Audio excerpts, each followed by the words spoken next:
আমি চাই যে আমার মাহফিলের মাধ্যমে, আমার কথার মাধ্যমে আল্লাহু আকবারের ধ্বনি প্রতিধ্বনিত হোক, আল্লাহর বড়ত্বের জয়গান উচ্চারিত হোক। যারা আল্লাহ নামের স্লোগান শুনতে যাদের গায়ের মধ্যে চুলকানি হয়, ওরা জ্বলে পুড়ে মরে যাক। আর আল্লাহু আকবারের ধ্বনি এভাবে প্রতিধ্বনিত হতে থাকুক, নারায়ে তাকবীরের স্লোগানে আকাশ বাতাস মুখরিত হোক। এটাই হলো আমাদের প্রত্যাশা। এবং আমরা বিশ্বাস করি যে মুখের এই স্লোগান এটা কোনো বৃথা জিনিস নয়, এটা কোনো অহেতুক জিনিস নয়, বরং আল্লাহু আকবারের বড়ত্বের এই স্লোগান ইতিহাস প্রমাণ করে, কোরআন সুন্নাহ প্রমাণ করে, মুমিনের প্রতিবারের আল্লাহু আকবারের ধ্বনি এটা ইসলাম বিদ্বেষী, খোদাদ্রোহী নাফরমানদের অন্তরের মধ্যে প্রভাব সৃষ্টি করে, তাদের হৃদয়ের মধ্যে প্রকম্পন তৈরি করে দেয়। তারা ভীত সন্ত্রস্ত হয়ে পড়ে এবং ইনশাআল্লাহ অতীতে যেভাবে আল্লাহু আকবারের ধ্বনির মাধ্যমে আল্লাহর জমিন থেকে সমস্ত কুফরি তাগুতি শক্তি নিপাত গিয়েছিল, আবার অদূর ভবিষ্যতে সেই দিন আসছে যেই দিন পৃথিবীর এক প্রান্ত থেকে অপর প্রান্ত পর্যন্ত সমস্ত বড়ত্বের ধ্বনি বিলুপ্ত হয়ে এক আল্লাহু আকবারের বড়ত্বের ধ্বনি উচ্চারিত হবে ইনশাআল্লাহ।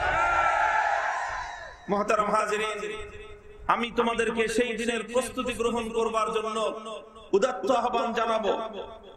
তোমরা প্রস্তুতি নাও ইনশাআল্লাহ। জুলুমের দিন শেষ হয়ে আসছে, সমস্ত তাগুত এবং বাতিল থেকে তাদের সমস্ত অন্যায় এবং অবিচারের হিসাব পাই পাই করে উসুল করবার সময় চলে এসেছে ইনশাআল্লাহ। ইনশাআল্লাহ কাশ্মীরে আজ স্বাধীনতাকামী মুসলমানদেরকে দমানোর জন্য যেই পরিমাণ জালিমের বুলেট আমার মুসলমান ভাই বোনদের বুককে ঝাঁঝরা করেছে, প্রতি ফোঁটা রক্তের এখন আবার নতুন করে ইনশাআল্লাহ সুফল ফলতে সময় এসে গিয়েছে। আরাকানের রোহিঙ্গা মুসলমান তারা যেভাবে নির্যাতনের সম্মুখীন হয়েছে, তারা ত্যাগ এবং কোরবানির যে নজরানা পেশ করেছে, ইনশাআল্লাহ সে এক ফোঁটা রক্ত বৃথা অতীতেও যায় নাই, ইমানদারের এক ফোঁটা রক্ত বৃথা যেতে পারে না ইনশাআল্লাহ। ফিলিস্তিন 70 বছর পর্যন্ত মুসলমানদের রক্তে ফিলিস্তিনের মাটি রঞ্জিত। আজ ফিলিস্তিন নিয়ে নতুন নাটক শুরু হয়েছে। আজকে ফিলিস্তিনের মুসলমানদের প্রথম কিবলা মসজিদে আকসাকে দখল করবার জন্য আমেরিকান মাতাল ট্রাম্পের নেতৃত্বে নেতানিয়াহু সহ ইসরায়েলি হানাদার বাহিনী তারা পরিকল্পনা এবং ষড়যন্ত্রের জাল বুনছে। ইনশাআল্লাহ আমরা বিশ্বাস করি আল্লাহর পয়গম্বরের ভবিষ্যৎবাণী অতি সন্নিকটে বাস্তবায়িত হবে। পৃথিবীর পূর্ব দিগন্তে এক নতুন সূর্যোদয় হবে, যেই সূর্যের উদয়ের পরে ইনশাআল্লাহ মসজিদে আকসা এবং জেরুজালেম আমেরিকার ইসরায়েলের নতুন রাজধানী হবে না, বরং ইসরায়েলের কবরস্থানে পরিণত হবে ইনশাআল্লাহ। আমরা সেই দিনের প্রহর গুনছি, আমরা সেই দিনের প্রহর গুনছি এবং সকলকে বলছি তোমরা নতুন করে প্রস্তুতি শুরু করে দাও। ইসলামের বিজয় অতি সন্নিকটে ইনশাআল্লাহ। বিভিন্ন পূর্বাভাসের মাধ্যমে পৃথিবীর যারা বিশ্লেষক, যারা কোরআন সুন্নাহর গবেষক, আল্লাহর রাসূল সাল্লাল্লাহু আলাইহি ওয়াসাল্লামের ভবিষ্যৎবাণী এবং নবীর পক্ষ থেকে প্রাপ্ত সংবাদের ভিত্তিতে যারা পৃথিবীর বর্তমান অবস্থাকে বিশ্লেষণ করছেন, তারা অনেকেই অভিমত ব্যক্ত করছেন যে ইনশাআল্লাহ অতি দ্রুতই এই পৃথিবীর মানচিত্রের রং বদলে যাবে, এই পৃথিবীতে আবার মুসলমানদের সেই সোনালী যুগ আবার ফিরে আসবে ইনশাআল্লাহ। এতটা আস্থার সঙ্গে আমরা কিভাবে বলি? এতটা আস্থার সঙ্গে কেন বলছি? ওয়াহুয়া সাদিকুল মাসদুক। কারণ সংবাদ, মুসলমানদের এই চূড়ান্ত বিজয়ের সংবাদ কোন গণক আমাদেরকে দেয় নাই। মুসলমানদের চূড়ান্ত এই বিজয়ের সংবাদ সাধারণ কোন দুনিয়ার দার্শনিকের কাছ থেকে আমরা পাইনি। ইসলামের চূড়ান্ত বিজয়ের এই শুভ সংবাদ আমাদেরকে দুনিয়ার কোন রাজনৈতিক বিশ্লেষকের মাধ্যমে আমরা পাইনি। ইসলামের চূড়ান্ত বিজয়ের এই সুসংবাদ আমাদেরকে দিয়েছেন স্বয়ং আল্লাহর রাসূল মুহাম্মদ আরবি সাল্লাল্লাহু আলাইহি ওয়াসাল্লাম। রাসূল আকরাম সাল্লাল্লাহু আলাইহি ওয়াসাল্লাম তো সেই ব্যক্তিত্ব, তিনি আল্লাহর পক্ষ থেকে প্রেরিত সেই পয়গম্বর, আসমান এবং জমিন মিথ্যা হতে পারে, কিন্তু সেই নবীর মুখ থেকে নিঃসৃত কোনো একটি বাণী কোনোদিন ভুল বা মিথ্যা প্রমাণিত হতে পারে না। আলহামদুলিল্লাহ, সে রাসূল আমাদেরকে সংবাদ দিয়েছেন, লা ইয়াবকা আলা যাহরিল আরদি বাইতু মাদারিন ওয়ালা ওয়াবারিন ইল্লা আদখালাহুল্লাহুল ইসলাম। লা ইয়াবকা আলা যাহরিল আরদি বাইতু মাদারিন ওয়ালা ওয়াবারিন ইল্লা আদখালাহুল্লাহুল ইসলাম ইম্মা বিইজ্জি আজিজিন ওয়া ইম্মা বিযিল্লি যালিল। আল্লাহ নবী ইরশাদ করেছেন, এই ভূপৃষ্ঠের উপর একটি ঘর অবশিষ্ট থাকবে না, চাই সেটা কোন শহর অঞ্চলের পাকা দালান হোক, অথবা চাই সেটা নিভৃত কোন পল্লীর কাঁচা কোন কুড়ে ঘর হোক, এমনকি কোন মরুভূমির কোন বেদুইনের একটা তাবু হোক, পৃথিবীর এমন কোন ঘর অবশিষ্ট থাকবে না। প্রতিটি ঘরের মধ্যে ইসলাম ঢুকবে, প্রতিটি ঘরের মধ্যে ইসলাম বিজয়ী হবে, প্রতিটি ঘরের ছাদের উপর ইসলামের হেলালি নিশান উড়বে। এটা আল্লাহর পয়গম্বরের সহিহ হাদিসের ঘোষণা। সুতরাং দ্ব্যর্থহীন ভাষায় আমরা বলতে চাই, বলতে পারি, আমেরিকার ওয়াশিংটনের হোয়াইট হাউসের মাথায় ইসলাম উড়বে ইনশাআল্লাহ। লন্ডনের বার্মিংহামের রাজপ্রাসাদ ইসলাম দখল করবে ইনশাআল্লাহ। চায়নার পিকিং এর রাজপথে আল্লাহু আকবারের ধ্বনি প্রতিধ্বনিত হবে ইনশাআল্লাহ। সেদিন বেশি দূরে নয়, আবার দিল্লির লাল কেল্লা মুসলমানরা শাসন করবে। মুহতারাম হাজিরিন, কথাগুলো রাসূল আকরাম সাল্লাল্লাহু আলাইহি ওয়াসাল্লামের ভবিষ্যৎবাণী। আজ আমাদের বিশ্ব পরিস্থিতি দেখে, সারা দুনিয়াব্যাপী মুসলমানদের দুঃখ দুর্দশা করুণ নির্যাতনের চিত্র দেখে অনেকে মনে করতে পারে ব্যাপারটা হাস্যকর, অনেকে উপহাস করতে পারে যে সারা দুনিয়ায় যেখানে মুসলমানদের জন্য 1 ইঞ্চি মাটিতে নিরাপত্তা নেই, যেখানে সারা দুনিয়ায় মুসলমানদের রক্তে আল্লাহর জমিন রঞ্জিত, পৃথিবীর যেখানে নাফ নদী থেকে নিয়ে শুরু করে নীল দরিয়া পর্যন্ত আজ মুসলমান মা বোনদের রক্তে আল্লাহর নদীর পানিগুলো রঞ্জিত, লাল নীল দরিয়া আজকে লাল দরিয়ায় প্রবাহিত, ফোরাতের নদীতে আজকে আবার মুসলমানদের রক্ত প্রবাহিত হয়। এই হলো যেখানে মুসলমানদের অবস্থা। সেই সময়ে মুসলমানরা বিশ্বজয়ের স্বপ্ন দেখে। এটাকে হুজুরদের বালখিল্যতাও কেউ বলতে পারে, আমাদের আবেগ বলেও কেউ অভিহিত করতে পারে। এটাকে নিয়ে কেউ মুখ চেপে উপহাসের হাসিও হাসতে পারে।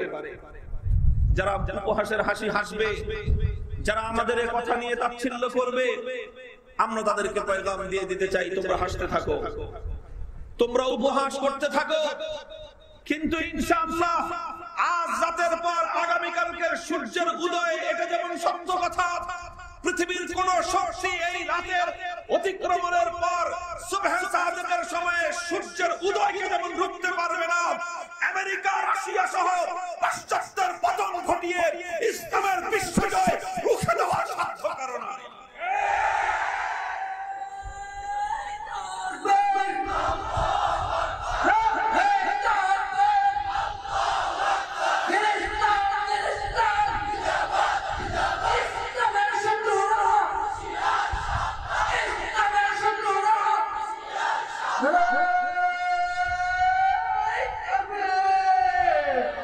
মুহতারাম হাজিরিন, আজ এই সংবাদ দিচ্ছি আল্লাহর রাসূল সাল্লাল্লাহু আলাইহি ওয়াসাল্লামের।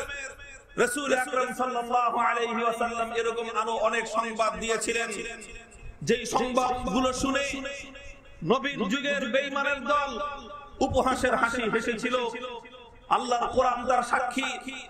পবিত্র মক্কায় যখন মুসলমানরা ইতিহাসের বর্বরতম নির্যাতনের শিকার, যখন মক্কার মাটিতে ইসলাম গ্রহণ করবার অপরাধে হযরত বেলাল হাবশীকে উমাইয়া ইবনে খালফা মরুভূমির উপর শোয়ে চিৎ করে শোয়ে বুকের উপর পাথর চাপা দিয়ে নির্মমভাবে নির্যাতন চালাতো, যখন মক্কার মাটিতে খাব্বাব ইবনুল আরাদকে জ্বলন্ত আগুনের উপর শুইয়ে দিয়ে তাকে জ্বালিয়ে পুড়িয়ে ছারখার করত, যখন মক্কার মাটিতে হযরত ইয়াসির রাদিয়াল্লাহু তাআলা আনহু দুইটি উটের সঙ্গে বেঁধে দুই উট দুই দিকে হাঁকিয়ে দিয়ে দ্বিখণ্ডিত করে বেঈমানরা হত্যা করে অট্টহাসি এসেছিল, যে যুগে যেই সময় মক্কার মাটিতে হযরত সুমাইয়া রাদিয়াল্লাহু তাআলা আনহা কেবলমাত্র ঈমান গ্রহণ করবার অপরাধে দুরাচার আবু জাহাল বর্ষা নিক্ষেপ করে হযরত সুমাইয়া রাদিয়াল্লাহু তাআলা আনহাকে শহীদ করেছিলেন। যখন মুসলমানরা পবিত্র মক্কার মাটিতে ঈমান গ্রহণ করেছেন, নিজের ইসলামের পরিচয়টুকু প্রকাশ করবার হিম্মত পেতেন না। যখন সরওয়ারে কায়নাত নবী আরবি মুহাম্মদ আরবি সাল্লাল্লাহু আলাইহি ওয়াসাল্লাম পবিত্র বাইতুল্লাহর সামনে নামাজ পড়বার সময় আবু জাহলরা পেছন দিক থেকে এসে কখনো গলায় গামছা পেঁচিয়ে শ্বাস রুদ্ধ করে আল্লাহর নবীকে হত্যার ষড়যন্ত্র করত। আমার নবী সিজদায় লুটিয়ে পড়লে উকবা ইবনে আবী মুআইতরা তারা উঠে ঘুরিয়ে এনে নবীর মাথার উপর ফেলে দিয়ে নবীকে শ্বাসরুদ্ধ করে হত্যা করবার ষড়যন্ত্র করত। যখন মুসলমানরা জীবন বাঁচানোর তাগিদে মক্কার মাটি ত্যাগ করে হিজরত করে হাবাশার মদিনায় আশ্রয় গ্রহণ করতেন, ঠিক ওই সময়ে আল্লাহর কোরআনের সূরাতুল কমর নাজিল হয়েছিল। সেই দুঃখ দুর্দশার সময়ে মুসলমানদের সেই নির্যাতন এবং নিপীড়ন ভোগ করার দুঃসময়ে পবিত্র কোরআন ঘোষণা করেছিল সায়ুহজামুল জামউ ওয়া ইউওয়াল্লুনা আদ-দুবুর। সায়ুহজামুল জামউ ওয়া ইউওয়াল্লুনা আদ-দুবুর। আল্লাহ বলেছিলেন বেলালের এই নির্যাতন আর বেশি দিন নাই। উমাইয়া ইবনে খালাফ আর বেশি দিন বেলালকে নির্যাতন করতে পারবে না। খাব্বাব ইবনুল আরাদের শরীরের মধ্যে আল্লাহর জমিনে জ্বলন্ত আগুন নিভে যাওয়ার এই করুণ কাহিনী আর দীর্ঘায়িত হবে না। ইয়াসির এবং সুমাইয়াদের কর্তনীয় হোলি খেলা আর বেশি দিন চলবে না। সেই দিন অতি সন্নিকটে, যেই দিন উমাইয়া ইবনে খালাফদের নাকে রশি বেঁধে বেলালে হাবশীরা বিজয়ের উত্তাল তারা মিছিল করবে, যেদিন মক্কার উতবা সাইবাদের পরাজয় ঘটবে, খাব্বাব ইবনুল আরাদের হাতে বিজয়ের নিশান উঠবে। আল্লাহ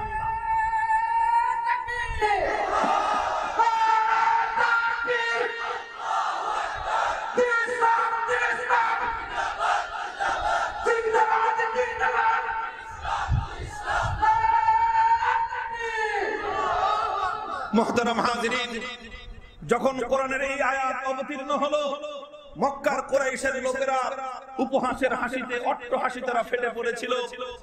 আবু জাহাল, ওয়ালিদ ইবনে মুগীরা, উতবা, শাইবা, রাবিআ সহ এরা বলেছিল যেই মুহাম্মদের অনুসারীদেরকে আমরা মক্কায় টিপে টিপে হত্যা করি, যাদের নাকের মধ্যে রশি লাগিয়ে আমরা মক্কার অলিতে গলিতে আমাদের মালিকদের হাতে সুপর্দ করে দেই, যারা আমাদের ভয়ে মক্কার মধ্যে নিজেদের আত্মপরিচয়টুকু বলবার হিম্মত পায় না, সেই মুহাম্মাদের বেলাল আর খাব্বাবদের হাতে আমাদের পরাজয় হবে আর ওরা বিজয়ের আনন্দ করবে। পৃথিবীতে এর চেয়ে হাস্যকর কোনো বিষয়ই হতে পারে না।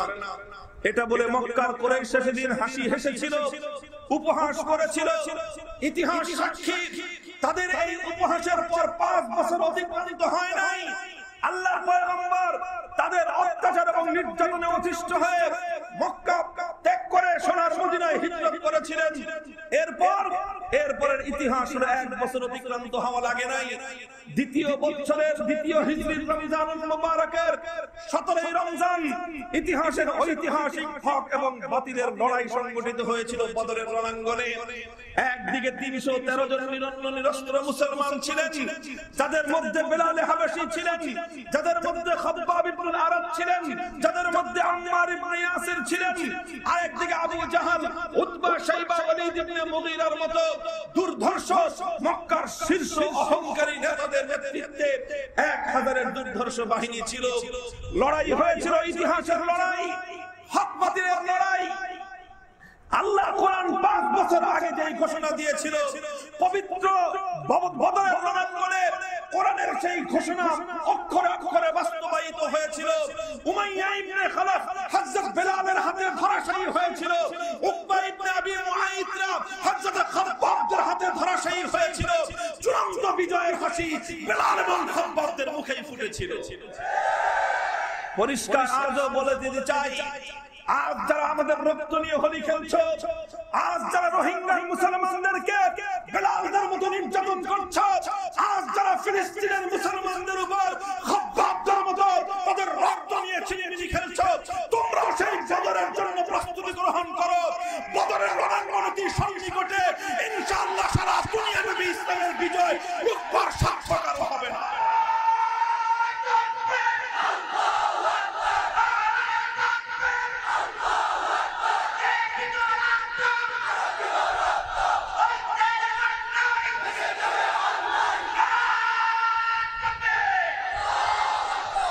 মুহতারাম হাজিরিন, আল্লাহর পয়গম্বর হিজরত করলেন, সোনার মদিনায় গেলেন। চতুর্থ হিজরির ঘটনা। আল্লাহর পয়গম্বরের কাছে সংবাদ আসলো, এবার মক্কার কুরাইশরা শুধু একা নয়, সম্মিলিত বাহিনী গঠন করেছে, বহুজাতিক বাহিনী। ইঙ্গো মার্কিন বহুজাতিক বাহিনী গঠন করেছিল। মক্কার সেই দুরাচার কুরাইশেরা 15,000-এর বিশাল বাহিনী, সেই বাহিনী নিয়ে তাদের টার্গেট হলো মুসলমানদের প্রধান মার্কাজ সোনার মদিনা দখল করবে, মদিনাকে তছনছ করে দিবে, ইসলাম এবং মুসলমানদেরকে টিপে টিপে হত্যা করে পৃথিবী থেকে ইসলামের নাম নিশানা মুছে ফেলবে। বিশাল ষড়যন্ত্র নিয়ে 15,000-এর বাহিনী নিয়ে তারা রওনা করেছিল সোনার মদিনার দিকে। সংবাদ যখন অবগত হলেন আল্লাহর রাসূল সাল্লাল্লাহু আলাইহি ওয়াসাল্লাম সাহাবায়ে কেরামকে নিয়ে পরামর্শে বসলেন। আশিরু আলাইয়া আইয়ুহান নাস, পরামর্শ দাও এই মুহূর্তে এই পরিস্থিতিতে আমরা কি করতে পারি। বিভিন্ন জন বিভিন্ন পরামর্শ দিলেন। পরামর্শ মজলিসের মধ্যে প্রবীণতম সাহাবী সালমান ফারসি রাদিয়াল্লাহু তাআলা আনহু পরামর্শ দিলেন, ইয়া রাসূলুল্লাহ, আজকে যেই পরিস্থিতি তৈরি হয়েছে, এখন আমাদের সবচেয়ে গুরুত্বপূর্ণ কাজ হলো আমাদের মার্কাজকে হেফাজত করতে হবে, মদিনাকে রক্ষা করতে হবে। কোনোভাবেই যেন বেঈমানের দল সোনার মদিনায় প্রবেশ করতে না পারে। মার্কাজ যদি হেফাজতে থাকে তাহলে ইনশাআল্লাহ ওদের আস্ফলন বেশি দূর পর্যন্ত যাবে না। মার্কাজ রক্ষা করতে হবে ইনশাআল্লাহ। রাসূল সাল্লাল্লাহু আলাইহি ওয়াসাল্লাম বলেন, কিভাবে মদিনা রক্ষা করব? হযরত সালমান পরামর্শ দিলেন, ইয়া রাসূলুল্লাহ, আমাদের পারস্য দেশে আমরা এই সকল পরিস্থিতিতে যেই পদ্ধতিটা অবলম্বন করে থাকি সেটা হলো শহরের চারপাশ দিয়ে আমরা খাল খনন করে দেই, শত্রু যেন শহরে প্রবেশ করতে না পারে। নবীজির কাছে সালমান ফারসির এই পরামর্শটা পছন্দ হলো। নবী আকরাম সিদ্ধান্ত দিলেন, মদিনা শরীফের মধ্যে প্রবেশ করবার যে রাস্তা আছে, সেই যে পথ, সে পথ দিয়ে সোজা বিশাল খন্দক খনন করা হবে, খাল খনন করা হবে। মা বাইনা আইনি ইলা সাওরিন, মদিনার পূর্ব থেকে পশ্চিম প্রান্ত পর্যন্ত গোটা উত্তর দিকটা নবীজি নিজ হাতে ম্যাপ তৈরি করলেন যে কত দূর পর্যন্ত খাল খনন হবে। ইতিহাস লেখে 3.5 মাইল দৈর্ঘ্য একটা খন্দক খনন করবার সিদ্ধান্ত হলো, যার দৈর্ঘ্য ছিল 3.5 মাইল। আল্লাহর নবী 3.5 মাইল জায়গা 10 গজ করে ভাগ করলেন। সাহাবায়ে কেরামের মধ্যে 10 জন করে সাহাবীদেরকে ছোট ছোট গ্রুপে ভাগ করলেন। প্রত্যেকটি 10 জনের গ্রুপকে দায়িত্ব দিলেন, তোমরা 10 গজ খাল খনন করবে। 10 গজের মধ্যে গভীরতা হবে কতটুকু আর প্রশস্ত হবে কতটুকু? প্রশস্ত হবে এত বেশি যেন একটা দ্রুতগামী ঘোড়া লাফ দিয়ে যেন খাল পার হতে না পারে। এতটা গভীর হবে যেন একজন মানুষ খালের মধ্যে নেমে আর উঠতে না পারে। 3 মাইল 3.5 মাইল লম্বা, এইভাবে প্রায় 10 হাতের মতো প্রশস্ত এবং প্রায় 5 হাতের মতো গভীর এই খাল খনন করা শুরু হয়ে গেল। 3,500 সাহাবায়ে কেরাম রাত নাই দিন নাই তারা এই মাটি কাটতে আরম্ভ করলেন। রাসূল আকরাম সাল্লাল্লাহু আলাইহি ওয়াসাল্লাম সহ খাল খননের মধ্যে লেগে গেলেন, কারণ সময় হাতে খুবই অল্প। শত্রু দল কিন্তু রওনা হয়ে গেছে মদিনা দখল করবার জন্য। নবী আকরাম সাল্লাল্লাহু আলাইহি ওয়াসাল্লাম সাহাবায়ে কেরামকে উদ্বুদ্ধ করেন। সাহাবায়ে কেরাম নবীর সঙ্গে আল্লাহর দ্বীনের জন্য জান উৎসর্গ করবার শপথের বাণী তারা উচ্চারণ করেন। নাহনুল্লাযীনা বায়াউ মুহাম্মাদা আলাল জিহাদি মা বাকিনা আবাদা। ওগো আল্লাহর নবী, জীবনের মধ্যে, বুকের মধ্যে, হৃদয়ের স্পন্দন বাকি থাকা অবস্থায় আমরা আপনাকে ছেড়ে এক চুল পরিমাণ বিচ্যুত হব না। আপনার সঙ্গে নেমেছি আল্লাহর দ্বীনকে হেফাজত করে। জীবন থাকলে থাকবে, না হয় জীবন উৎসর্গ করব, কিন্তু আল্লাহর দ্বীনকে আমরা হেফাজত করেই ছাড়ব। মাটি কাটা চলছে। মুহতারাম হাজিরিন, রাত নাই দিন নাই, এইভাবেই খাল খনন করা চলছে। কঠিন দুর্দিন তখন মুসলমানদের। অধিকাংশ মুসলমান ছিলেন দিনমজুর, যারা প্রতিদিন মেহনত করে, মিনতিগিরি করে, শ্রম দিয়ে তারা যা পয়সা উপার্জন করতেন, দিনের শেষে তাদের উপার্জিত পয়সা দিয়ে বাজার সদাই করার পর তাদের ঘরে চুলার রান্না জ্বলত। এই ছিল অধিকাংশ সাহাবাদের হালাত। যখন এভাবে তারা খন্দক খননের মধ্যে লিপ্ত হয়ে গেলেন, কামাই রোজগার বন্ধ হয়ে গেল, খাওয়া দাওয়া বন্ধ হয়ে গেল, অনাহার এবং অর্ধাহার চলতে থাকলো দিনের পর দিন। রাত যায় দিন যায়, খাবারের কোনো বিষয় জুটে না। এক মুষ্টি খাবার এমনকি একটা খেজুর পর্যন্ত তাদের পেটের মধ্যে জুটে না। ওই অবস্থায় হযরতে সাহাবায়ে কেরাম অনাহারে অর্ধাহারে, কিন্তু খাল খনন খন্দক খনন থেকে তারা এক মুহূর্তের জন্য বিরত হন না। ওইভাবেই তারা খন্দক খনন করতে লাগলেন। দোস্ত, সাহাবায়ে কেরাম শেষ পর্যন্ত ক্ষুধার তাড়নায় তাদের এতটাই যন্ত্রণা বেড়ে গেল যে তারা কোমর সোজা করে রাখতে পারেন না। পেটের মধ্যে পাথর বাঁধলেন, পেটের মধ্যে পাথর বেঁধে আল্লাহর দ্বীনের জন্য তারা মাটি কাটতে আরম্ভ করলেন।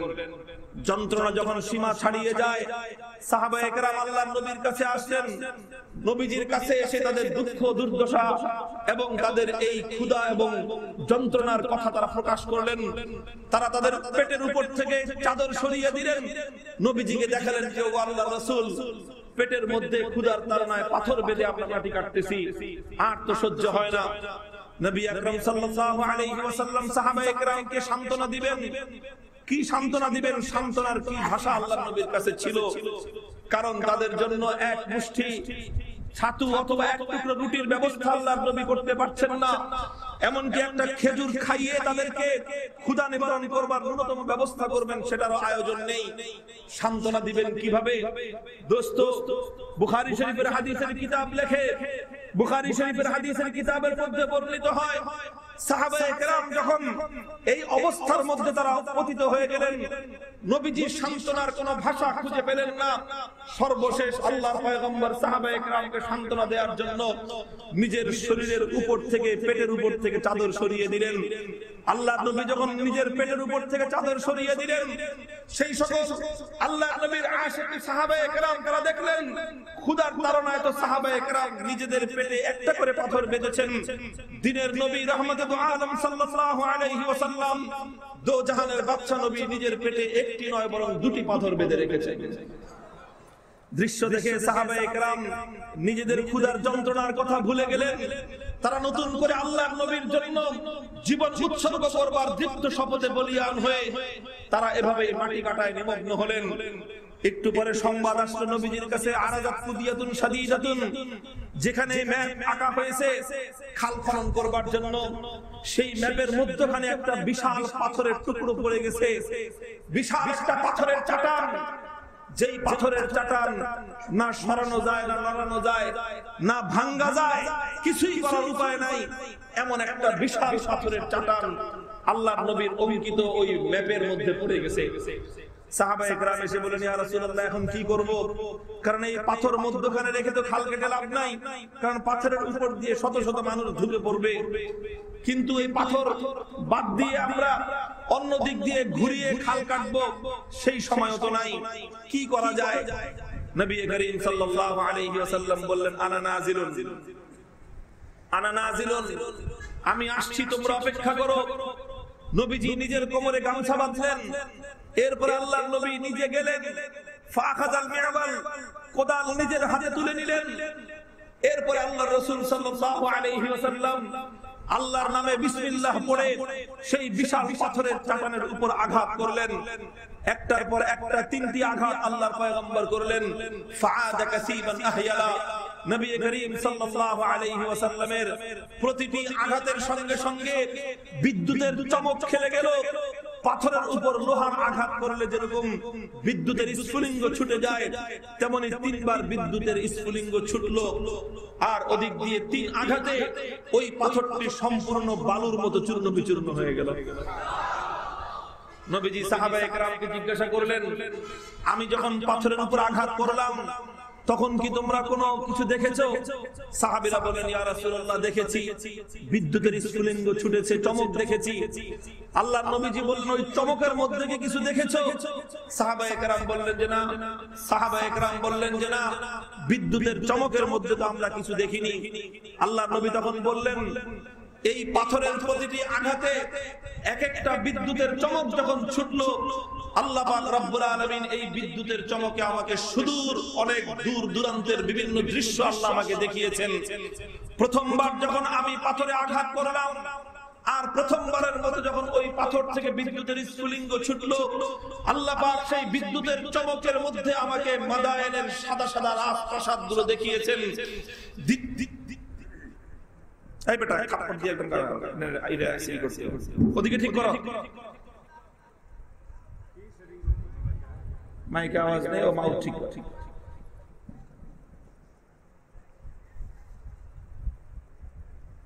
যা আওয়াজ আছে তাই শুনাই মাঝখানে কোনো কথা বলো না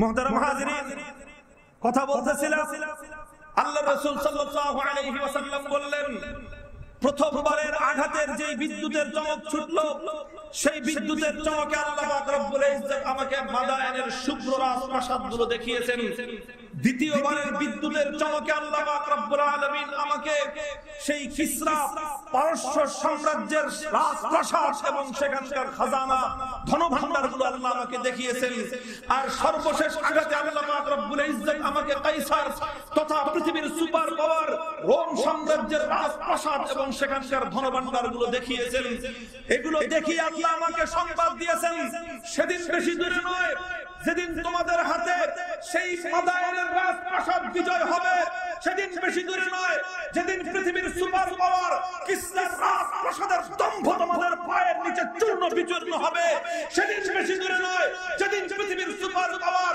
সেই রোম সাম্রাজ্য তোমাদের হাতে পদানত হবে আর রোম সাম্রাজ্যের সমস্ত ধনভাণ্ডারগুলো মুসলমানদের হাতে পৃথিবীর দরিদ্র মানুষের মধ্যে বন্টন হবে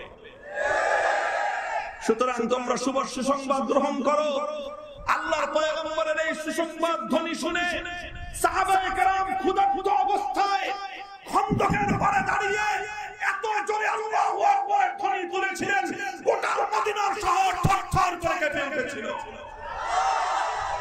মুহতারাম হাজিরিন ওই সমস্ত সাহাবাদের প্রতিধ্বনি ছিল এটা ছিল ওই সমস্ত সাহাবীদের তাকবীরের ধ্বনি 3 দিন 4 দিন পর্যন্ত যারা অনাহারে ছিলেন দিনের পর রাত রাতের পর দিন অতিক্রান্ত হয়েছে পেটের মধ্যে এক নলা খাবার জুটে নেই এক টুকরো রুটি মুখে দিতে পারেননি একটা খেজুর তাদের ভাগ্যে জুটেনি কিন্তু যখন আল্লাহর নবীর পক্ষ থেকে বিজয়ের সংবাদ শুনেছেন নবীজি যখন তাদেরকে আনন্দের সংবাদ দিয়েছেন সর্বপ্রথম আনন্দের সংবাদ শুনে দুনিয়ার কোন নেতার জয়গান নাই দুনিয়ার কোন নেতার নামে স্লোগান দেন নাই সাহাবায়ে কেরাম আল্লাহর পয়গম্বরের নেতৃত্বে আল্লাহু আকবারের ধ্বনিতে আকাশ বাতাস মুখরিত করে তুলেছিলেন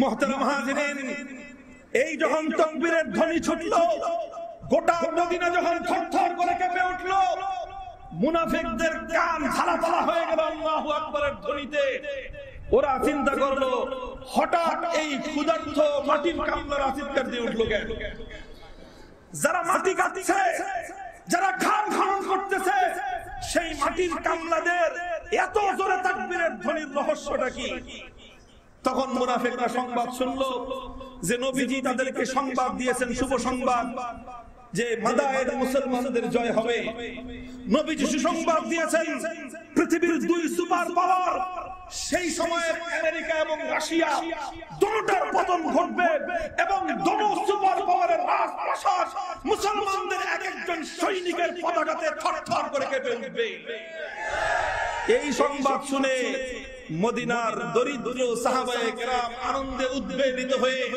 আকাশ বাতাস মুখরিত করে আল্লাহু আকবারের ধ্বনি দিয়েছে মুনাফিকরা এই কথা শুনে অট্ট হাসি শুরু করলো উপহাস করতে আরম্ভ করলো মাটির কামলাগিরি করো 3 দিন পর্যন্ত একবেলা ভাত খাওয়ার সাধ্য তোমাদের নাই নিজেদের শহরটা দখল হয়ে যাবে নিজেদের বাড়ি ঘর তছনছ হয়ে যাবে সেই আশঙ্কায় তোমাদের দিন আর রাত কাটে তোমাদের এক নলা ভাত জোগাড় করবার ব্যবস্থা নাই মাটি কাটবার জন্য একটা কামলা ভাড়া করবার পয়সা নাই আবার স্বপ্ন দেখো রোম জয় করবা স্বপ্ন দেখো পারস্য জয় করবা মুসলমানদেরকে নিয়ে মদিনার মুনাফিকরা অনেক উপহাস করেছিল অনেক হাসাহাসি করেছিল এরপরের ইতিহাস কি এরপরের ইতিহাস হলো আল্লাহর পয়গম্বর চতুর্থ বা পঞ্চম হিজরিতে যেই শুভ সংবাদ দিয়েছিলেন 5 বছর পর আল্লাহর নবী ইন্তেকাল করলেন, 2 বছর পর আবু বকর সিদ্দিক রাদিয়াল্লাহু আনহু ইন্তেকাল করলেন, 5 আর 2 7 বছর অতিক্রান্ত হলো। ইসলামী বিশ্বের নেতৃত্বের মসনদে বসলেন আমিরুল মুমিনিন ওমর বিন খাত্তাব রাদিয়াল্লাহু তাআলা আনহু। 12 বছর শাসন, 10 বছর শাসন করলেন। এই 10 বছরের মধ্যে মাদায়েনের রাজপ্রাসাদ ভেঙে খান হয়ে গেল। মুসলমানদের অগ্রবর্তী বাহিনীর পদভারে মাদায়েনের রাজপ্রাসাদ থরথর করে কেঁপে উঠল। পারস্যের রাজপ্রাসাদ ভেঙে চূর্ণ বিচূর্ণ হয়ে গেল। পারস্য মুসলমানদের হাতে আসলো এবং সুপার পাওয়ার পারস্যের ধনসম্পদগুলো মুসলমানদের হাতে গরিবের ঘরে ঘরে বন্টিত হলো। হযরত ওমর ফারুক রাদিয়াল্লাহু তাআলা আনহুর যুগে রোম সাম্রাজ্যের দুয়ার পর্যন্ত মুসলমানদের বাহিনী পৌঁছে গেল। এরপরে খলিফা ওসমান রাদিয়াল্লাহু আনহু খেলাফতের মসনদে আসলেন। তার 12 বছরের শাসনামলে মদিনার শুধু নয়, শুধুমাত্র আরব বিশ্ব নয়, পৃথিবীর এক প্রান্ত থেকে আরেক প্রান্ত পর্যন্ত যতদূর পর্যন্ত মানুষের দৃষ্টি যায় গোটা পৃথিবী মুসলমানদের হাতে বিজয় হয়েছিল। সেই মাটি কাটা কামলা দরিদ্র ক্ষুধার্ত সাহাবায়ে কেরামের তাদের পদধ্বনিতে সারা পৃথিবী থরথর করে কেঁপে উঠেছিল। আল্লাহু আকবারের ধ্বনি একেবারে সেই আফ্রিকার গহীন জঙ্গলের সেই অভ্যন্তর অঞ্চল পর্যন্ত প্রকম্পিত করে তুলেছিল। মুহতারাম হাজিরিন, আমরা আজ দুনিয়ার তাগুতি শক্তিদেরকে সেই কথাগুলি স্মরণ করিয়ে দিতে চাই। আমার নবী বলেছিলেন পারস্য জয় হবে, দুনিয়ার কোন শক্তি পারস্যের পরাজয় ঠেকিয়ে রাখতে পারে নাই।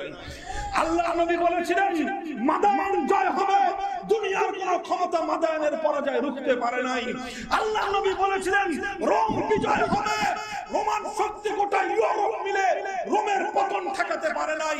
রোম পরাজিত হয়েছে, ইসলামের বিজয়ের নিশানি হয়েছে। এরপরের ইতিহাস, আমার নবী আকরাম সাল্লাল্লাহু আলাইহি ওয়াসাল্লাম একদিন হযরত উম্মে হারাম রাদিয়াল্লাহু তাআলা আনহার ঘরে গেলেন। ঘরে গিয়ে শুয়ে পড়লেন, শোয়ার সাথে সাথে ঘুমিয়ে পড়লেন। অল্প কিছুক্ষণ পর নবীজির ঘুম ভেঙে গেল। ঘুম ভেঙে যাওয়ার সঙ্গে সঙ্গে আমার নবীর মুখে মুচকি হাসি, পূর্ণিমার রাতের চাঁদের আলো যেন ঝিলিক খেলছে। উম্মে হারাম বললেন আল্লাহু সিন্নাকা ইয়া রাসূলুল্লাহ, ওগো আল্লাহর নবী, আপনার এই পূর্ণিমার চাঁদ মাখা আলোকোজ্জ্বল হাসি আল্লাহ পাক দীর্ঘায়িত করুন। রহস্যটা কি, আপনি হাসছেন কেন? নবীজি বললেন উম্মে হারাম, আল্লাহ পাক রব্বুল ইজ্জত এই ঘুমের মধ্যে আমাকে একটি ওহী প্রেরণ করেছেন। স্বপ্ন যোগে আমি ওহী প্রাপ্ত হলাম। আল্লাহ পাক রব্বুল ইজ্জত আমার উম্মতের একটি গৌরবজনক অধ্যায় আল্লাহ আমাকে দেখালেন। স্বপ্নে আমি দেখলাম যে আমার উম্মতের একটি ঘোড়সওয়ার দল সুবজাহাজাল বাহার, তারা সমুদ্র পাড়ি দিয়ে অপর প্রান্ত পর্যন্ত ইসলামের বিজয়ের নিশান নিয়ে চলে ফিরছে। কাজেই আমি তাদেরকে দেখলাম এবং আমি তোমাদেরকে সুসংবাদ দিয়ে যাচ্ছি যে অল্প কিছুদিনের মধ্যেই সমুদ্র পাড়ি দিয়ে আমার সৈনিকের কিছু দল তারা ইসলামের বিজয়ের নিশান নিয়ে ওই প্রান্ত পর্যন্ত যাবে। এবং এটাও বলে যায় সেই প্রথম বাহিনীতে যারা যারা থাকবে, সমুদ্রের অভিযানে আমার উম্মতের প্রথম দলে যারা যারা থাকবে, তাদের সকলের গুনাহ মাফ করে সকলের জন্য আল্লাহ পাক জান্নাতের ফয়সালা করবেন। হযরত উম্মে হারাম রাদিয়াল্লাহু তাআলা আনহা বললেন ইয়া রাসূলুল্লাহ, একটু দোয়া করে দেন, আমিও সেই সৌভাগ্যবান কাফেলার মধ্যে অন্তর্ভুক্ত হতে চাই। আল্লাহর পয়গম্বর বললেন যা, দোয়া করে দিলাম। আমার দোয়ার বরকতে আল্লাহ পাক রব্বুল আলামিন তোমাকেও সেই বাহিনীর সঙ্গে কবুল করবেন। আল্লাহর পয়গম্বর সুসংবাদ দিয়ে গেলেন। হযরত উম্মে হারাম থেকে হাদিস খানা বর্ণিত হলো। আজও পর্যন্ত পৃথিবীর সমস্ত মুহাদ্দিসিন কেরামগণ, হাদিস অধ্যয়নকারী যারা স্টুডেন্ট, যারা ছাত্র, হাদিসের গবেষণাকারী, হাদিস অনুসন্ধানকারী ছাত্ররা জানে উম্মে হারাম রাদিয়াল্লাহু তাআলা আনহা থেকে এই হাদিস বর্ণিত আছে। এরপর ইতিহাস হলো এই হযরত ওসমান রাদিয়াল্লাহু তাআলা আনহুর শাসনকালে আমিরে মুআবিয়া রাদিয়াল্লাহু তাআলা আনহুর নেতৃত্বে মুসলমানদের একটি সৈনিক দল প্রস্তুত হলো, যারা সমুদ্র পাড়ি দিয়ে সুদূর সাইপ্রাস পর্যন্ত গেল এবং সেখানে হযরত আবু দারদা রাদিয়াল্লাহু তাআলা আনহু তিনিও সেই বাহিনীর মধ্যে শামিল হলেন। আর আবু দারদার স্ত্রী উম্মে হারাম রাদিয়াল্লাহু তাআলা আনহা তিনিও সেই বাহিনীর মধ্যে শামিল হয়ে গেলেন। ওই বাহিনী সমুদ্র পাড়ি দিল, সমুদ্রের অপর প্রান্তে গিয়ে বিজয় করলো, জিহাদ করলো, ইসলামের বিজয়ের নিশান উদ্দিন হলো। উম্মে হারাম রাদিয়াল্লাহু তাআলা আনহা সেই বিজয় অভিযানে স্বামীর সঙ্গী হলেন এবং সেখানে তিনি ইন্তেকাল করলেন। এবং সুদূর সমুদ্রের অপর প্রান্তের সাইপ্রাসের মধ্যে আজও পর্যন্ত উম্মে হারাম রাদিয়াল্লাহু তাআলা আনহার কবর বিদ্যমান। এখনো পর্যন্ত 1400 বছর অতিক্রান্ত হয়ে গেছে। সাইপ্রাসের মাটিতে আল্লাহর নবীর প্রিয় মহিলা সাহাবী উম্মে হারামের কবর বিদ্যমান। মুসলিম পর্যটকরা যখন সাইপ্রাসে যায় আজও পর্যন্ত সেই কবরটা সেখানে আল্লাহর পয়গম্বরের ভবিষ্যৎবাণীর সত্যতার ঘোষণা দেয়। রুখতে পারে নাই সমুদ্রের উন্মুক্ত তরঙ্গমালার গতি, মুসলমানদের জয়কে যা রুখতে পারে নাই, আল্লাহর পয়গম্বরের ভবিষ্যৎবাণী বাস্তবায়িত হয়েছে। সর্বশেষ ভবিষ্যৎবাণীর কথাটা বলি। আল্লাহর নবীজি আরেক হাদিসের মধ্যে বললেন, আমার উম্মতের একটা দল তারা সুদূর কুস্তুনতুনিয়া পর্যন্ত যাবে এবং সেই দলের হাতে কুস্তুনতুনিয়ার পরাজয় ঘটবে। ফানি'মাল আমিরু আমিরান ওয়া নি'মাল জাইশু জাইশান, যেই আমিরের নেতৃত্বে কুস্তুনতুনিয়া জয় হবে, যেই বাহিনীর হাতে কুস্তুনতুনিয়া জয় হবে, আমার সেই মুসলিম আমির এবং সেই মুসলিম বাহিনী তারা কতই না ভালো, কতই না সৌভাগ্যবান। আল্লাহর নবী কুস্তুনতুনিয়া বিজয়ের সংবাদ দিয়ে গেলেন। কুস্তুনতুনিয়া কোথায়? কুস্তুনতুনিয়া হলো আজকের ইস্তাম্বুল। ইস্তাম্বুল হলো তুরস্কের রাজধানী। আল্লাহর নবীজি সংবাদ দিয়ে গেলেন সুদূর তুর্কিস্তানের রাজধানী কুস্তুনতুনিয়া ইস্তাম্বুল পর্যন্ত ইসলামের বিজয়ের নিশান উড়বে। মুহতারাম হাজিরিন, এরপরে ইতিহাস হলো 100 বছর, 200 বছর, 500 বছর, 700 বছর অতিক্রান্ত হয়ে গেল, তখনও কুস্তুনতুনিয়া বিজয় হয় নাই। অনেক বেঈমানের অন্তরের হৃদয়ের মধ্যে আল্লাহর নবীর ভবিষ্যৎবাণী সম্পর্কে হয়তোবা সন্দেহ সংশয় সৃষ্টি হয়েছিল, কিন্তু ইতিহাস বলে সারা দুনিয়ার সবকিছু ভুল বা মিথ্যা প্রমাণিত হতে পারে, আমার নবী মুহাম্মদ আরবি সাল্লাল্লাহু আলাইহি ওয়াসাল্লামের দুই ঠোঁটের মধ্য দিয়ে যা কিছু উচ্চারিত হয় সেটা কোনোদিন মিথ্যা বা ভুল হতে পারে না। 825 হিজরিতে সুলতান দ্বিতীয় মুরাদের ঘরে একটা সন্তান জন্ম নিল। ইতিহাস যার নাম বলে থাকে মুহাম্মদ বিন মুরাদ ফাতেহ, সুলতান মুহাম্মদ ফাতেহ 825 হিজরিতে জন্ম নিলেন। 857 হিজরি, মাত্র তখন বয়স তার 22 বছর। 22 বছরের এই তরুণ সেনাপতির হাতে, এই তরুণ রাজপুত্রের হাতে তিনি বিজয়ের অভিযান পরিচালনা করলেন, সৈন্য পরিচালনা করলেন, কুস্তুনতুনিয়ায় অভিযান চালালেন। তুর্কি জাতি দুর্ধর্ষ জাতি পৃথিবীর ইতিহাসে, কিন্তু যতই দুর্ধর্ষ হোক না কেন, যেহেতু আমার পয়গম্বর ভবিষ্যৎবাণী করেছেন সারা দুনিয়া মিথ্যা হতে পারে কিন্তু আমার নবীর কথা ভুল হতে পারে না। 857 সালে ইস্তাম্বুল জয় হলো, কুস্তুনতুনিয়ার আকাশে ইসলামের বিজয়ের নিশান উদ্দিন হলো। এরপরের ইতিহাস হলো 857 থেকে 1924 সাল পর্যন্ত দীর্ঘ 600 বছর পর্যন্ত, দীর্ঘ 600 বছর পর্যন্ত ইস্তাম্বুলকে কেন্দ্র করে সারা দুনিয়াতে ওসমানী খেলাফত কায়েম ছিল। সারা দুনিয়াব্যাপী ইসলামী খেলাফত ছিল, মুসলমানদের রাজত্ব ছিল। সারা দুনিয়াতে ইসলাম এবং মুসলমানদের শাসন ব্যবস্থা প্রতিষ্ঠিত ছিল। 1924 সালে সেই তুরস্কের মাটিতে এক কুলাঙ্গার জন্ম নিল। নাম যদিও তার মুসলমানদের নাম, কিন্তু সে ছিল সাম্রাজ্যবাদী ইহুদিদের দালাল।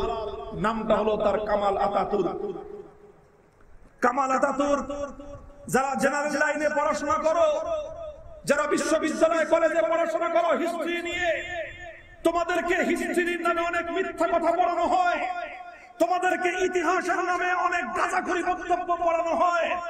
তোমাদের সামনে মুসলমানদের রক্তের সঙ্গে বিশ্বাসঘাতকতাকারী কুলাঙ্গার মুরতাদ কামাল আতাতুর্ককে নায়ক হিসেবে, ইতিহাসের নায়ক হিসেবে চিত্রিত করা হয়।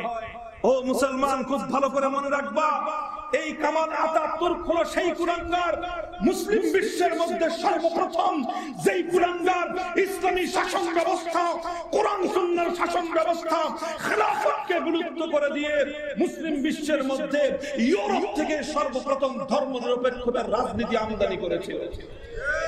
কিয়ামত পর্যন্ত যত মুসলমান ধর্মনিরপেক্ষ হবে, কিয়ামত পর্যন্ত যত মুসলমান এই কুফরি মতবাদে দীক্ষিত হবে, সবগুলোর সমান অভিশাপ কামাল আতাতুর্কের কবরে পড়বে। কামাল আতাতুর্ককে বাংলাদেশের এক শ্রেণীর মুরতাদের দল তাকে হিরো হিসেবে, তাকে মহানায়ক হিসেবে সাব্যস্ত করতে চায়। আমরা পরিষ্কার ভাষায় বলে দিতে চাই, ইতিহাস আমরা জানি, ইতিহাস আমরা পড়ি। মুসলমানদের কাছে কামাল আতাতুর্ক কোন নায়ক মহানায়ক হতে পারে না। সে হলো ইতিহাসের জঘন্যতম ধিক্কৃত, জঘন্যতম গাদ্দার এবং বিশ্বাসঘাতক। কামাল আতাতুর্কের নামে শাহজালালের এই বাংলাদেশে রাজধানী মসজিদের নগর ঢাকার শহরে একটা এভিনিউ আছে, কামাল আতাতুর্ক এভিনিউ। আমি শপথ নিয়েছি, আমরা শপথ নিতে চাই, হিম্মত করে ইনশাআল্লাহ যেদিন আমরা শাহজালালের বাংলার মাটি থেকে, মসজিদের শহর ঢাকার বুক থেকে মুসলমানদের চিরশত্রু গাদ্দার বিশ্বাসঘাতক কামাল আতাতুর্কের নামে বাংলাদেশে কোনো স্থাপনা থাকতে দেব না, কোনো শহর এবং কোন রাস্তার নাম থাকতে দেব না।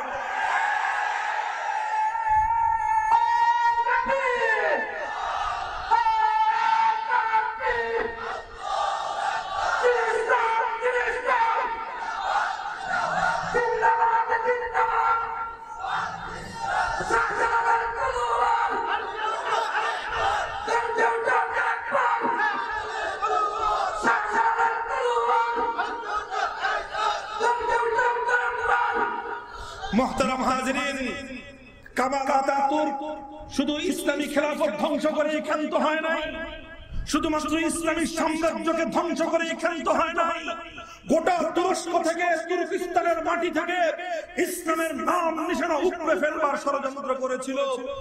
তুরস্কের আকাশে, তুরস্কের আকাশে আরবিতে আযান দেওয়া পর্যন্ত নিষিদ্ধ ঘোষণা করেছিল। মুসলমানদের ঔরসে জন্মগ্রহণকারী মুসলিম সন্তানদের নাম আরবি ভাষায় রাখা নিষিদ্ধ ঘোষণা করেছিল। মুসলিম নারীদের জন্য হিজাব ব্যবহার করা, পর্দা করাকে পর্যন্ত সে নিষিদ্ধ ঘোষণা করেছিল। তুর্কিস্তানের তুর্কি ভাষা, যেটা আগে আরবি অক্ষরে লেখা হতো, আরবি অক্ষর মুছে ফেলে তুর্কি ভাষাকে সে ল্যাটিন হরফে লিখবার একটা নতুন প্রচলন করলো। ইসলাম এবং মুসলমানদের ঐতিহ্য থেকে, ঐতিহ্যের তুরস্ককে বিচ্ছিন্ন করে কামাল আতাতুর্ক তার প্রভু ইহুদি এবং খ্রিস্টানদের এজেন্ডা 16 বাস্তবায়িত করেছিল। এরপরের ইতিহাস কি? এই ইতিহাস শোনানো আপনাদেরকে আমার উদ্দেশ্য নয়। আমার উদ্দেশ্য হলো 1924 সালে আকাম করেছিল কামাল আতাতুর্ক। আলহামদুলিল্লাহ, আজ সেই কামাল আতাতুর্কদের তুরস্কে এখন আর কামাল আতাতুর্কদের প্রেতাত্মারা নাই। আজ সেখানে সুলতান মুহাম্মদ বিন ফাতেহের সুযোগ্য উত্তরসূরি রজব তাইয়্যিব এরদোগানের কণ্ঠে কোরআনের ঘোষণা উচ্চারিত হয়।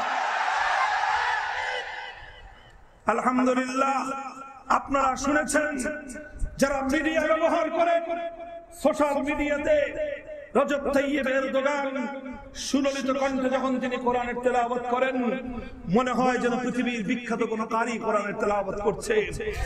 রজব তাইয়্যিব এরদোগান একজন সাধারণ মানুষের মতো, সাধারণ একজন নাগরিকের কবরস্থানের পাশে দাঁড়িয়ে অত্যন্ত সাধারণভাবে সূরা ফাতিহা পড়ে তার জন্য রূহের মাগফিরাত কামনা করেন। রজব তাইয়্যিব এরদোগান তিনি একজন সাধারণ সৈনিকের লাশ কাঁধে নিয়ে আল্লাহর পয়গম্বরের সুন্নতের অনুসরণে সওয়াব লাভের আশায় একজন সাধারণ মুর্দা মুসলমানের লাশ কাঁধে করে কবরস্থান পর্যন্ত দাফন করতে যান। আর ঘোষণা করেন তুরস্ক এবং ইস্তাম্বুলে যে সকল মুসলমানদের বাচ্চারা 40 দিন পর্যন্ত ফজরের নামাজ মসজিদে এসে জামাতে পড়তে পারবে, 40 দিন পর রাষ্ট্রের পক্ষ থেকে বাইসাইকেল উপহার দেওয়া হবে। মুহতারাম হাজিরিন, তারাও মুসলমানদের শাসক, আর আমরাও পেয়েছি মুসলমানদের শাসক।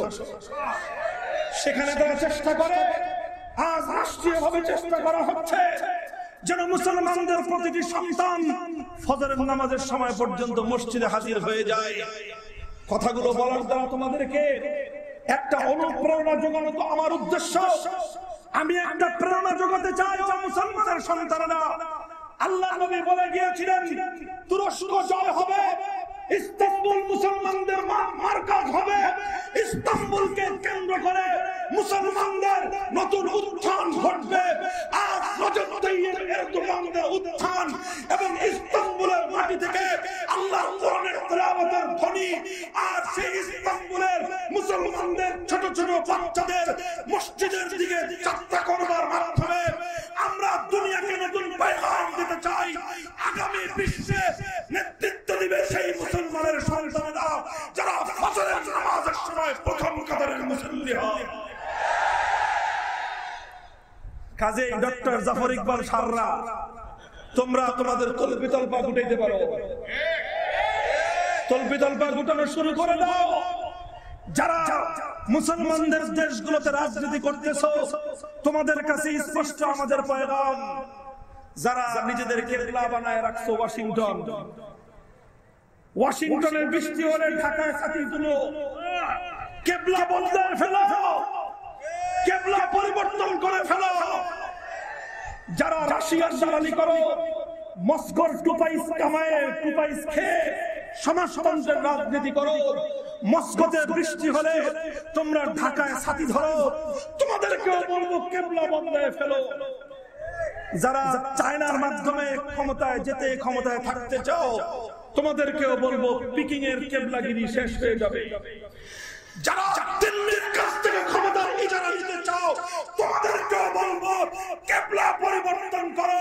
দিল্লির লাল কেল্লা আমরা শাসন করব, আমাদের হাতে আসবে ইনশাআল্লাহ।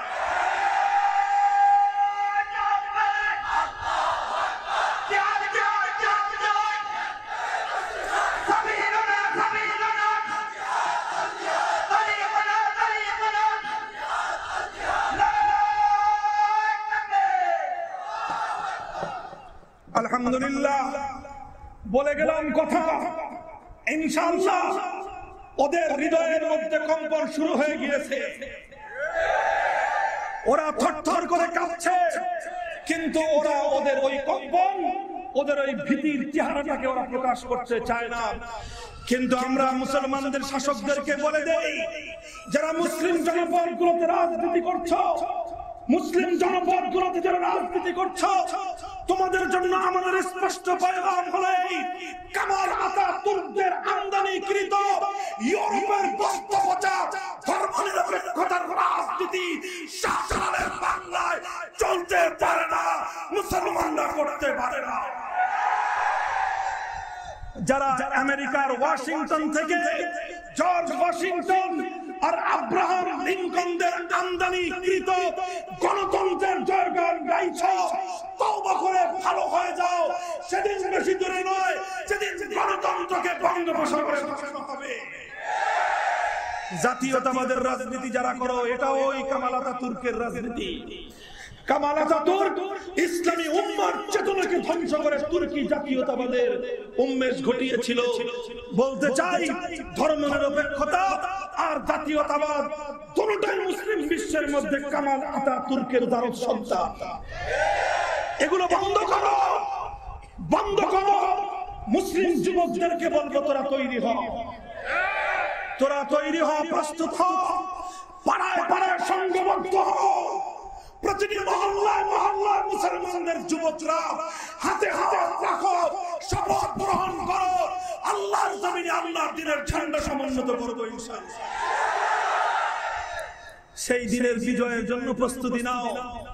যে পয়গম্বরের ভবিষ্যৎবাণী বদরের দিন বাস্তবায়িত হয়েছিল, যে নবীর কথা খন্দকের ভবিষ্যৎবাণী মিথ্যা হয় নাই, রোম পারস্য মুসলমানরা জয় করেছিল, যে নবীর ভবিষ্যৎবাণী বাস্তবায়ন করে সমুদ্রের অপর প্রান্তে সাইপ্রাস পর্যন্ত মুসলমানরা গিয়েছিল, যে নবীর ভবিষ্যৎবাণী বাস্তবায়ন করবার জন্য মুহাম্মদ ফাতেহ সুদূর ইস্তাম্বুল পর্যন্ত গিয়ে কুস্তুনতুনিয়া জয় করেছিল, সেই নবী বলেছেন পৃথিবীর 1 ইঞ্চি মাটি অবশিষ্ট থাকবে না, সারা পৃথিবীর উত্তর থেকে দক্ষিণ, পূর্ব থেকে পশ্চিম প্রান্ত পর্যন্ত ইসলামের বিজয় নিশান উঠবে ইনশাআল্লাহ।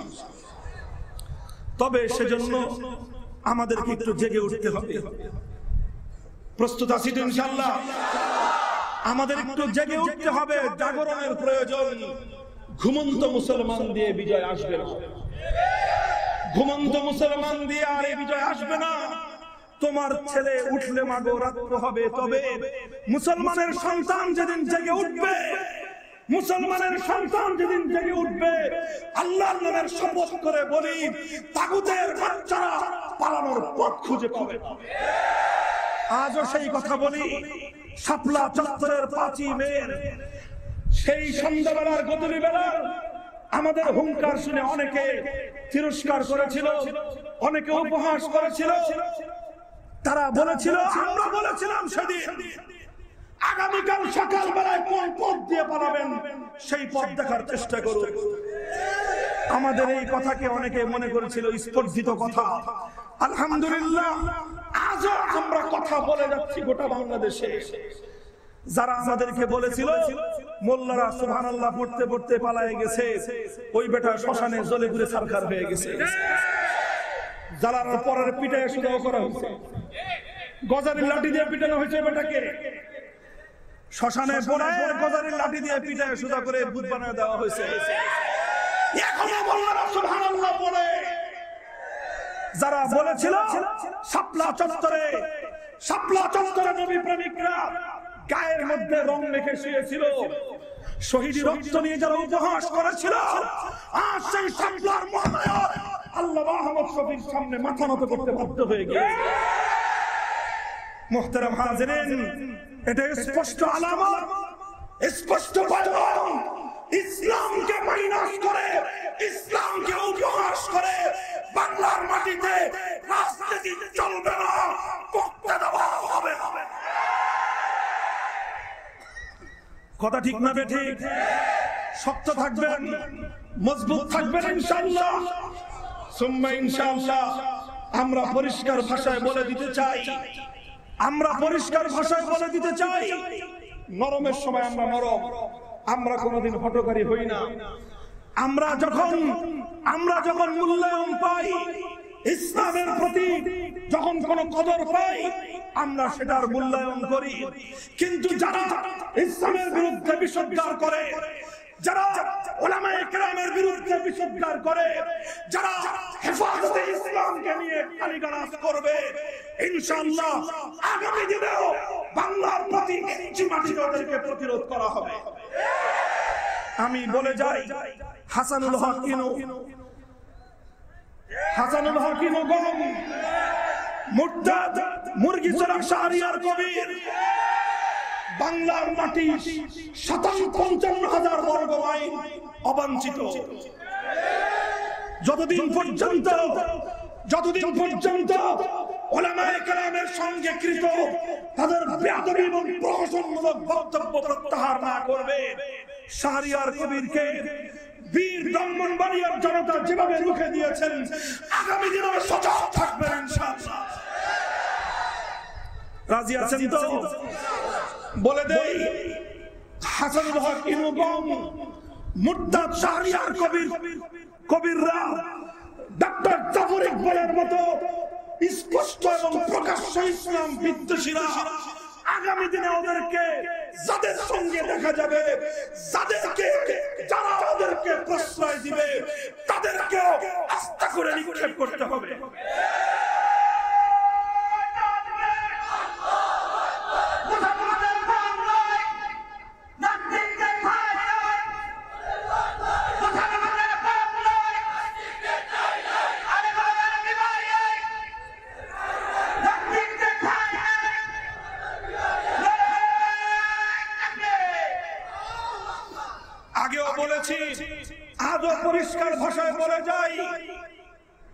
কওমি মাদ্রাসা স্বকীয় বৈশিষ্ট্য নিয়ে তার শিক্ষা ব্যবস্থা পরিচালনা করবে। যারা যারা স্বীকৃতি দিয়েছেন সেই 2006 সাল থেকে এটার কাজ শুরু হয়েছে। 2018 সালে এসে এটা পরিপূর্ণতা লাভ করেছে। 2006 থেকে 2018 পর্যন্ত যারা যারা যতটুকু অবদান রেখেছেন তাদের জন্য ততটুকু ধন্যবাদ। সেই পরিমাণ ফুলের তোড়া যা আছেন তাই আছে, কিন্তু মনে রাখবেন কওমি মাদ্রাসার সনদের স্বীকৃতি, হে কওমির সন্তানেরা, এটা কিন্তু এই স্বীকৃতি এটা আমাদের নাকের মধ্যে যেন আমাদের স্বাধীনতা হরণকারী নাকের রশিদে রূপান্তরিত না হয়। কওমি মাদ্রাসার সনদের স্বীকৃতি আমরা চেয়েছি, আমাদের বড়রা চেয়েছেন। কেন চেয়েছেন? সরকারি প্রতিষ্ঠানে রূপান্তরিত করবার জন্য নয়, সরকারের এমপিও ভুক্তির জন্য নয়, সরকারের কাছ থেকে বিভিন্ন অনুদান, অর্থনৈতিক বিভিন্ন বরাদ্দ প্রাপ্তির জন্য নয়। কওমি মাদ্রাসার স্বীকৃতি নেওয়া হয়েছে শুধুমাত্র দ্বীনের খেদমত সকল মহলে ব্যাপক এবং বিস্তৃত করবার সমাহার লক্ষ্য নিয়ে। কওমি মাদ্রাসা যেই সমাজের উপর চলছে, যেই সিলেবাসের উপর চলছে, যেই কারিকুলামের উপর চলছে, কওমি মাদ্রাসার সিলেবাস এবং তার কারিকুলাম অপরিবর্তিত থাকবে। এটা তার মূল চেতনার উপর থাকবে। কওমি মাদ্রাসার শিক্ষা সিলেবাস সময়ে সময়ে যতটুকু পরিবর্তনের প্রয়োজন, সংস্কারের প্রয়োজন, কওমি উলামায়ে কেরামরা তারা ইসলামের স্বার্থে, দ্বীনের স্বার্থে ততটুকু পরিবর্তন আনবেন। স্বীকৃতি দিয়ে কেউ যদি মনে করেন যে কওমি মাদ্রাসার শিক্ষা সিলেবাসের উপর তারা হস্তক্ষেপ করবেন, কওমি মাদ্রাসার শিক্ষা সিলেবাসের উপর কোনভাবে হস্তক্ষেপ করবার দুরভিসন্ধি যদি কারো থাকে, হুঁশিয়ার করে দিতে চাই, এই সিলেবাস ইলহামি সিলেবাস, এই সিলেবাস ইসলামের সুযোগ্য সৈনিক তৈরি করবার সিলেবাস, এটার মূল চরিত্র ধ্বংস করবার কোন ষড়যন্ত্র বরদাস্ত করা হবে না ইনশাআল্লাহ। বরং আমরা স্পষ্ট দাবি তুলতে চাই, বাংলাদেশের জাতীয় শিক্ষা ব্যবস্থায়, স্কুল কলেজ ভার্সিটির শিক্ষা ব্যবস্থায় আমূল সংস্কারের প্রয়োজন রয়েছে। এই শিক্ষা ব্যবস্থা থেকে অর্ধেক শিক্ষিত অর্ধেক মূর্খ সন্তান জন্ম নেয়। একটা আরবি শব্দ উচ্চারণ করতে পারে না 300 সংসদ সদস্য মিলে। আল হাইয়াতুল আউলিয়া লিল জামিআতিল কওমিয়া, একটা শব্দ আরবি আদালাই সব double M A triple doctorate degree ওয়ালারা গোটা সংসদ ভবন মিলে একটা আরবি শব্দ বিশুদ্ধ উচ্চারণ করতে পারে না। তোমরা আবার দাবি তুলো কওমি মাদ্রাসা সনদের সমস্ত কওমি মাদ্রাসা শিক্ষা ব্যবস্থার সংস্কারের। লজ্জা থাকা দরকার, লজ্জা থাকা দরকার। আলহামদুলিল্লাহ, কওমি মাদ্রাসার সন্তানেরা যতটুকু ইংলিশ পারে, তোমরা তার 10 ভাগের 1 ভাগ আরবি শিখে তারপরে দেখা করো। এরা পর্যন্ত কওমি মাদ্রাসার সনদের, কওমি মাদ্রাসার শিক্ষার সংস্কারের দাবি তুললে গজারি লাঠি আর দাপান সাথে পিটায় কওমি মাদ্রাসা। ফাজিল গুলো জানি কথাকার, কথা ঠিক না বেঠিক? কতটুকু আমাদের সন্তান কতটুকু ইংলিশ শিখবে আমরা ভালো করে জানি। আমার সন্তানরা কতটুকু মাতৃভাষা শিখবে, মাতৃভাষা শেখানোর জন্য কওমি মাদ্রাসায় তোমাদের পদার্পণের প্রয়োজন নাই।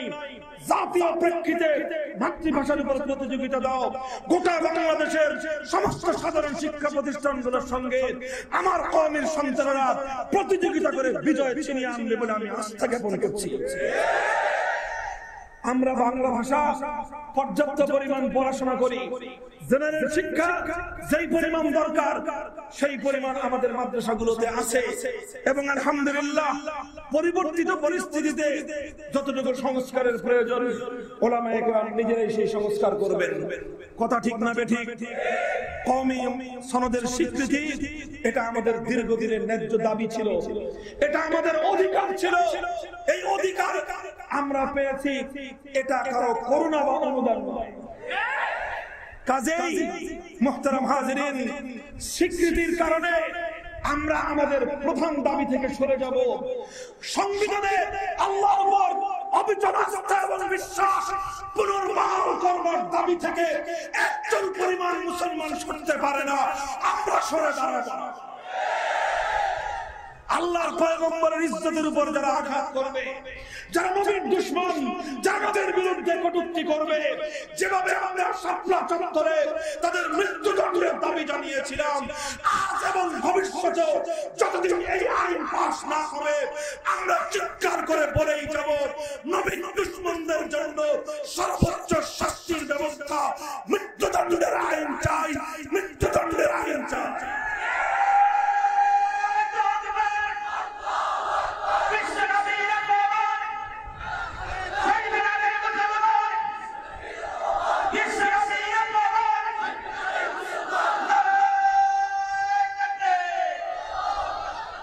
মুসলমান জাগ্রত থাকবেন তো ইনশাআল্লাহ। প্রয়োজনে আগামীতে জাতীয় নির্বাচনগুলোকে সামনে রেখে ব্ল্যাক লিস্ট আমরা প্রকাশ করব, ইসলামের চিহ্নিত দুশমনগুলোর নাম প্রকাশ করব, এদেরকে যেই দলে পাওয়া যাবে সেই দল সহ ব্ল্যাক লিস্টে ইসলামের দুশমনদেরকে বঙ্গোপসাগরে ভাসায় দেওয়ার প্রস্তুতি নাও। কথা ঠিক? জেগে উঠতে হবে। মুসলমান জাগরণের জন্য প্রস্তুত আছে তো? কি জাগরণ? দুইটা জাগরণের প্রয়োজন। কয় জাগরণ? প্রথম জাগরণ হলো শেষ রাতের জাগরণ। শেষ রাতে মুসলমান জেগে উঠতে হবে। মাদ্রাসার সন্তান, কওমের সন্তান, আলিয়ার সন্তান, স্কুলের সন্তান, কলেজের সন্তান, ব্যবসায়ীর সন্তান, কৃষকের সন্তান, শ্রমিকের সন্তান, মুসলমানের সন্তান যদি হয়ে থাকো, তোমার শক্তির উৎস হলো শেষ রাতের জাগরণ। শেষ রাতের জাগরণ দরকার, এক নম্বর। দুই নম্বর জাগরণ হলো যখনই শুনবা ইসলামের উপর আঘাত আসছে, যখনই শুনবা কোরআন বিরোধী নারী নীতি পাস করবার ষড়যন্ত্র চলছে, যখনই শুনবা ইসলাম বিদ্বেষী শিক্ষানীতি বাস্তবায়ন করবার চক্রান্ত চলছে, যখনই শুনবা শাইখুল হাদিসরা ডাক দিয়েছেন, যখনই শুনবা মুফতি আমিনরা হুঙ্কার ছেড়েছেন, যখনই শুনবা আল্লাহ আহমদ শফি ডাক দিয়েছেন, যখনই শুনবা জুনায়েদ বাবুরাবরী হুঙ্কার ছেড়েছেন, শাপলা চত্বরে যাবে, শাপলা চত্বরে যাবে, শাপলা চত্বরে যাবে।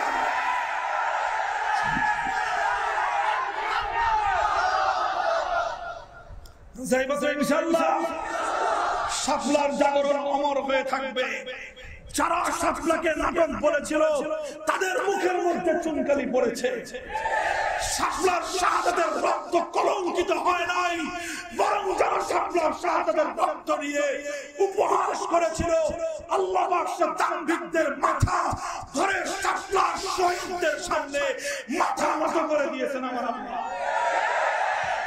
মুহতারাম হাজিরিন, কাজী শহীদের রক্ত বৃথা যায় নাই, বৃথা যাবে না ইনশাআল্লাহ। মুসলমানের রক্ত কোনোদিন বৃথা যায় না। প্রতি ফোঁটা মুসলিমের রক্ত থেকে নতুন মুজাহিদের জন্ম হয় ইনশাআল্লাহ। রাতের শেষ প্রহরে জেগে উঠব তো ইনশাআল্লাহ। ইসলামের বিরুদ্ধে কোন ষড়যন্ত্র উঠলে আবার শহীদের তামান্না নিয়ে শাপলা চত্বরে যাওয়ার জন্য জেগে উঠব তো ইনশাআল্লাহ। দেখে যাও নাস্তিকের দল, মুরতাদের দোসরেরা বাংলার প্রতি ইঞ্চি মাটিতে, প্রত্যেকটি গ্রামে এই যে শুরু হয়েছে অক্টোবর মাস, চলবে মার্চের এপ্রিলের শেষ পর্যন্ত, এই 8 মাস যাবত চাষাবাদ হবে, চাষাবাদ হবে, ইমানের চাষাবাদ, তাওহীদী চেতনার চাষাবাদ, আল্লাহু আকবারের ধ্বনির চাষাবাদ। এক কুলাঙ্গার হয় যে হুজুর আসলে আল্লাহু আকবারের তাকবীরের ধ্বনি দেওয়া যাবে না। বললাম কুলাঙ্গার রে, যদি এই কথা বলতে হয় শাহজালালের বাংলাদেশে থাকা যাবে না। শাহজালাল দেশ থেকে আল্লাহু আকবারের ধ্বনি দিয়েই গৌর গোবিন্দদের জুলুমের পাঞ্জা থেকে মুক্ত করেছিলেন। যারা আবার জুলুম করতে আসবে, যারা আমাদের অধিকার হরণ করতে আসবে, যারা মুসলমানদের ঈমানি চেতনাকে ধ্বংস করতে আসবে, তাদের জন্য আমরের হাতিয়ার, শাহজালালের হাতিয়ার, আল্লাহু আকবারের হাতিয়ার। এই আল্লাহু আকবারের ধ্বনি নিয়ে আমরা বেঁচে থাকবো ইনশাআল্লাহ। শেষ সাথে জেগে উঠবো, ইসলামের উপর আঘাত আসলে উলামায়ে কেরামের ডাকে আমরা আবার জেগে উঠবো।